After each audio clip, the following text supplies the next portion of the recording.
Hey everyone, how's it going? I'm a total dork, and this year, Christmas came early. I've been trying to get my hands on an Xbox Series X since they were released over a year ago, and last week I was finally able to get my hands on one. I've been playing a ton of games on it over the past week, and in today's video I'll be sharing my experience and my first impressions on the console. For context, this video isn't going to be a spec rundown. You can read all of the technical stuff on Microsoft's website, and there are tons of videos online comparing the graphics, frame rates, and all the technical stuff produced by people with far more insight than I. This video is sharing my own experience, which is an experience I imagine most of you watching share. I'm going to an Xbox Series X from a day one Xbox One. This is the Xbox One that came stock with 500 gigabytes and a Kinect that couldn't be bought separately. That is how old this console is. Do you remember the Kinect?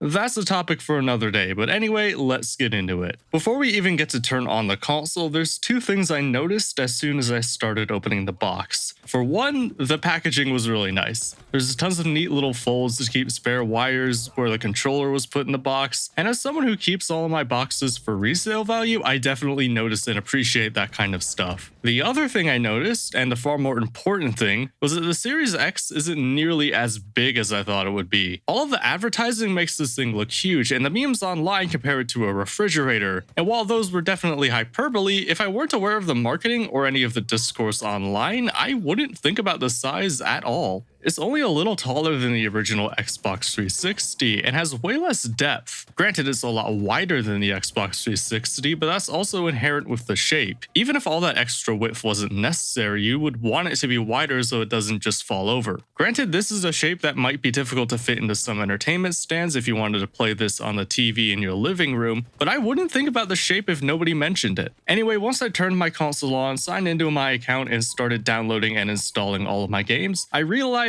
how much that extra 500 gigs really mattered. Having a full terabyte of space, technically it's less because some space is taken up by things that aren't games, instead of a 500 gigabyte hard drive is a game changer for me. On my Xbox One, I could reasonably install 3 big AAA games. Call of Duty, Halo, and most big budget games seem to take up at least 100 gigs nowadays, which on a 500 gig Xbox One with 200 of those gigs being taken up by the operating system, you could really only have a couple of games installed at any one time. That is not a problem with the Series X. Just look at all the games that I have installed right now. Look at all of these games, and I still have 200 gigs left to play with. I was downloading games I don't even intend on playing this year just because I can, and why not? Now, it's worth noting that you could add an external hard drive to the Xbox One and add more space for games that way, which is a feature I never ended up using for whatever reason. And while that was definitely useful, the fact that you had to spend extra to do it was simply unacceptable, especially since they already wasted hundreds of your dollars by forcing a Kinect down your throat. And if a terabyte somehow isn't enough space for you with a Series X, you can always add more space to it as well, just like you did with the Xbox One. Another thing to note here is that everything on the Xbox One is playable on the Series X, which wasn't a thing when the Xbox One launched. It took a long time to make 360 games backwards compatible,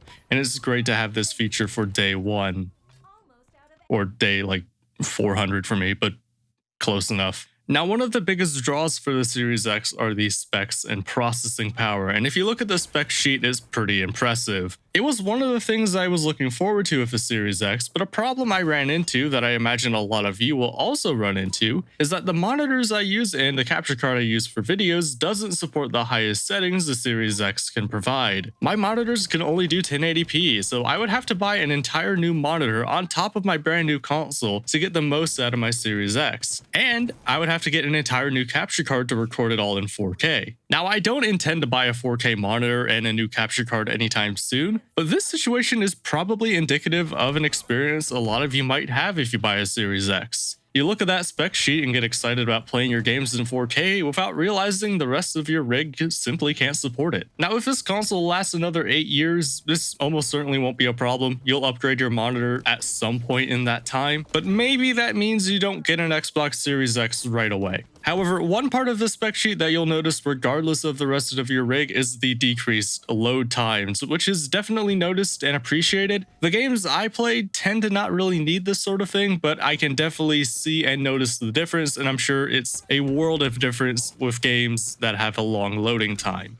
So overall, I'm really happy I finally moved on to the Xbox Series X after a year of trying. I'm only going to get more and more out of this as time goes on, but as of right now, aside from the increased hard drive space, there's not really a huge difference between the Xbox One and Series X. Unless you have a 4K rig ready to go, or you have a game that has a ton of loading screens, it might be better to simply get a good external hard drive to increase your space on your Xbox One until the Series X becomes more widely available, until 4K becomes readily adopted, or until the difference between each console's performance becomes really noticeable. For a casual gamer, the difference, while noticeable and nice to have, I wouldn't call necessary right now. But those are just my thoughts. Of course, let me know what you think in the comments below, and let me know what games you're looking forward to. Thanks for watching, like the video if you made it this far, subscribe to the channel if you want to see more, and I'll see you in the next video. Take care.